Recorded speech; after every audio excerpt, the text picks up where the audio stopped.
Hey y'all, it's Grizz here at Windmill Farms in North Mississippi. And after leaving our wines to percolate for a while, it's time to rack them over. And racking's when you turn it from one bottle into another bottle and you leave sediment and stuff that you're wanting to leave behind to increase the clarity of your wine or your different liquors that you do, okay? So we're going to do that today. We didn't actually film this almost, 8 months ago now? It's been 8 months or so. We didn't film this because this is before we were doing YouTube. We only started that in February. And so y'all have to excuse us on that. We just didn't get the thing. When we do some more cooking this year, we'll show y'all. But we're going to show you at least the racking process. We're going to take some of this with us tonight to a brew club that we're a member of up in Tupelo, Mississippi, so that everybody can taste it. I've already tasted each one of the three. Tasted Scuppernong wine. I've taken that before. They love it. These are three different ones. We have, we'll show them here in a minute, but I've got just a sweet mead. My wife made a rosehip mead, and I made a hibiscus mead. All three of them, to me, have got good taste and good qualities. I'd like to see tonight what other people think about, so that's what we're going to do. We're going to rack them over into a clean big bottle, and then we're also going to take a sampler bottle, a Gross bottle sample with us so that people can taste it when we go tonight, all right? So y'all come on and join us while we go on another adventure here at Windmill Farms.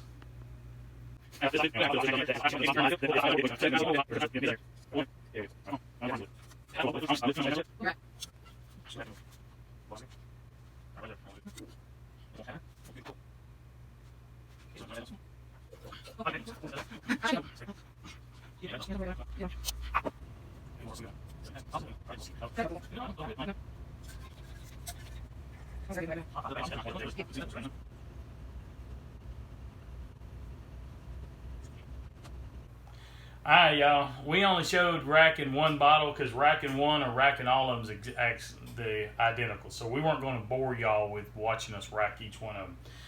But if you notice how much we lose in racking between one rack and the other.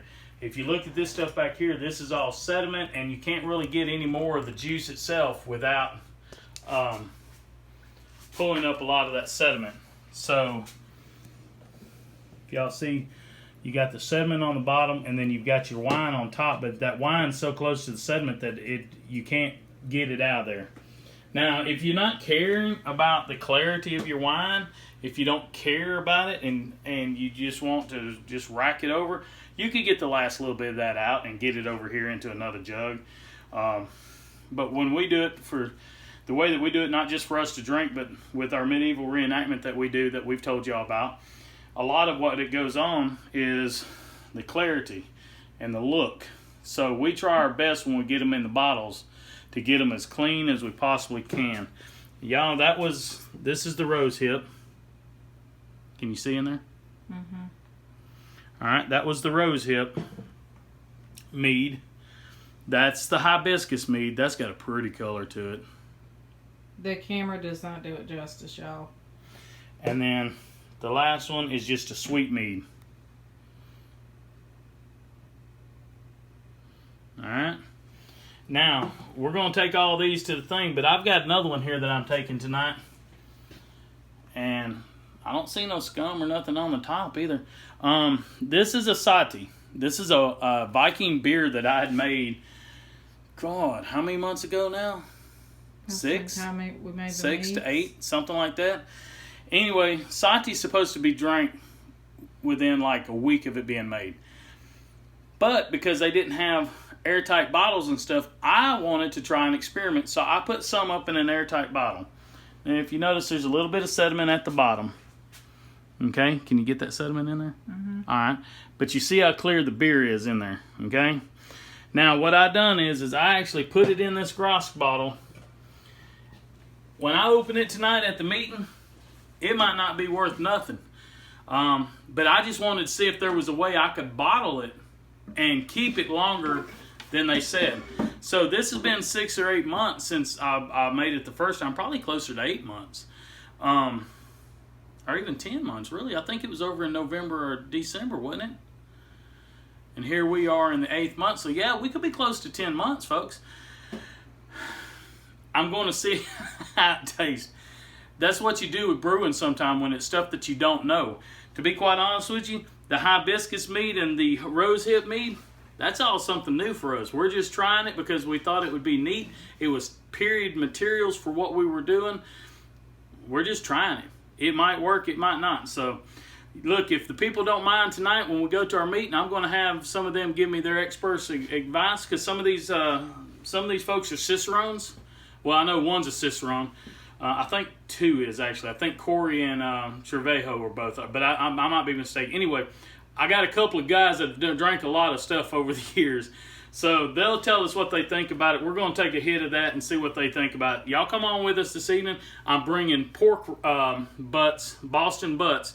I was going to do a brisket, but the briskets, one, were too expensive, but two, for the brisket they had, they didn't look very good. The big end was marbled, trashy looking, and the rest of it, where it comes up on the neck all the way, was super thin and just didn't look good. It just, for $50, I just couldn't see. It just wasn't worth it in my opinion. So I grabbed a couple of Boston butts and we're cooking them up. So y'all get to see what that looks like when we get to the meeting tonight, all right?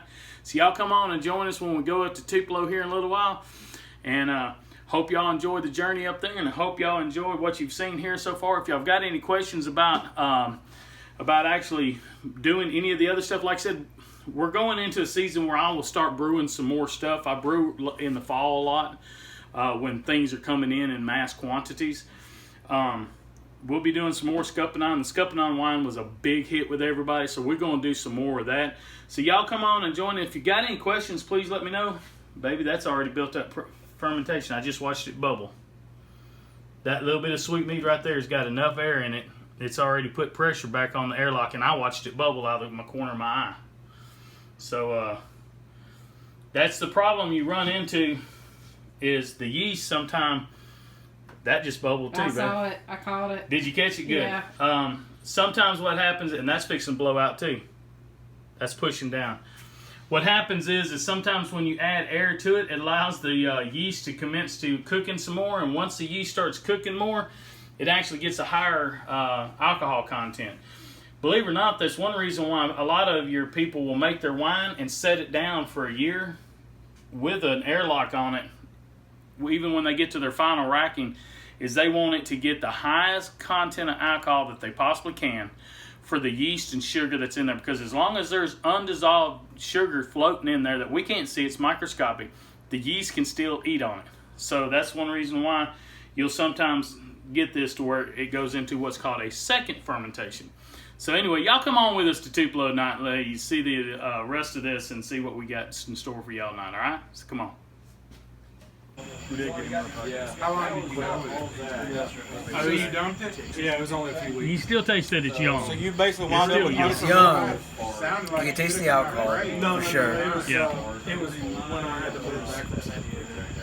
But the honey presence is still there. It's not so dry that you can't drink it. Oh, no. That's And it's one not thing so alcohol that you can't enjoy it. Right. That's the best thing about it. The color is good, and it's clear, too. Well, even being as young as it is, or how it tastes. I was fixing to say, I've got at least 2 more rackings to go on it, so it's going to clear up even more. So, but Where's the compliment? appreciate it. Good golden color, good sweetness without being too sweet. Well, It's the honey in it, without it being too sweet. well, y'all, now look at the color on that too. Yeah, ruby. It was. I can't remember exactly what yeast it was. I keep wanting to think it was. It almost tastes like a red wine. Yeah, yes. It gives it a little bit of tannin. Yeah, there's several. I mean, I feel that tannin in it right off the And it's bat. got a good acidity to it too. Yeah. That counteracts the sweetness. Right. It's good. I do want to do that. I like the floral. All right, rose hip mead. Yep. See what you got, Lon.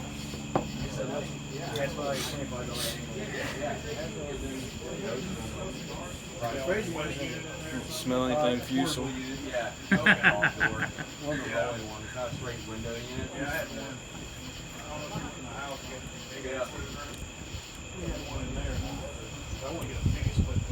It's good. It's not too sweet, not too dry. Pretty much what I want in a mead right there. Well, to me, sometimes meads can get too sweet when they back sweeten before they serve it.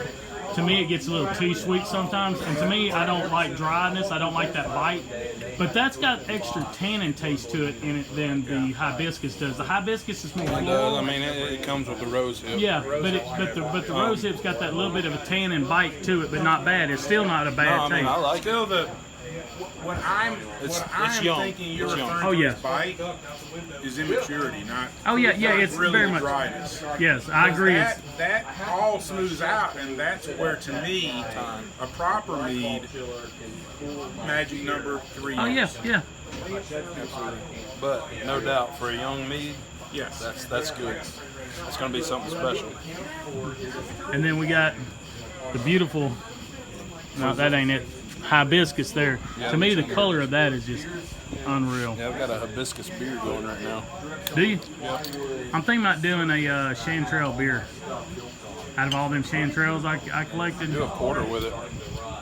I hadn't thought about that. That'd be good. I was thinking over the last month, after each rain, and I see all these different mushrooms.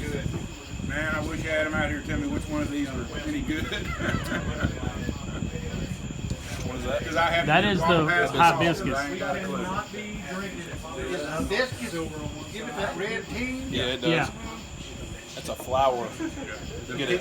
If you Mostly want you get it red, in that's like what you- Mexican grocery stores, something like that. You can get them I'm- dehydrated, or you can I bought Produce your own. You can buy hibiscus at his place, but also too, the Rose of Sharon is a type of hibiscus. Right. That's what a lot of folks. And so you can take your typical Southern Rose of Sharon, and you can use it in substitution. You just make a tea like you would for anything else. That would be no matter what color the Rose of Sharon was. No color I what the get Rose of Sharon I is. get a different flavor from that Are hibiscus. you just because taking? Are you just taking the bud after it flowers, or are you talking about the flower itself? You take the flower, when it's fully open, you take the flower and you pull it off and you leave the rest of the green stuff there. All you're looking for is the petals. Just the petals. You throw 8 petals off in 4 cups of water.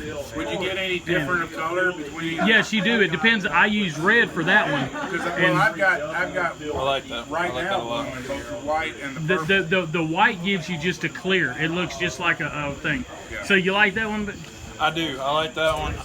Because I brew beer with it, and it gives a tartness to the beer. I was expecting some tartness, but I got a different profile from the hibiscus there, so that's pretty unique. well, now do you use the dry or do you use? I do use dry. That, see, I've noticed that with the dry hibiscus, it gives it a totally different taste than fresh hibiscus straight off the So flower. it's basically a steeping method for Yeah. beer. Yep. All in all, pretty damn good. I appreciate it, sir.